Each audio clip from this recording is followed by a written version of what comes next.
Welcome to Kenton's videos. Enjoy the video. In this video, I will explain how to play cards in The Witcher 3. Gwent is a captivating card game integrated into the world of The Witcher 3, offering a fun diversion.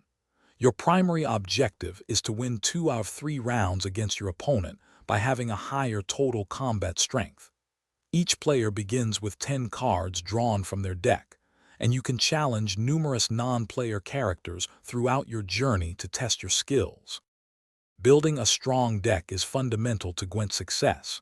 Your deck must include a minimum of 22 unit cards which form the core of your army. Additionally, you can incorporate up to 10 special cards, providing crucial tactical advantages. Unit cards possess a power value and often unique abilities, while special cards can introduce weather effects, boost your units, or remove enemy threats, significantly influencing the flow of battle. Gameplay in Gwent is turn-based and strategic. During your turn, you'll place 1 card onto the battlefield. Unit cards are strategically positioned in one of 3 distinct rows: melee, ranged, or siege, each affecting their combat strength. The player who accumulates the highest total power at the end of a round claims victory for that round.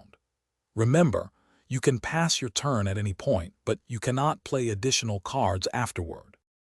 Mastering Gwent involves employing clever strategies. Each leader card offers a unique, powerful ability that can be used once per game, often turning the tide.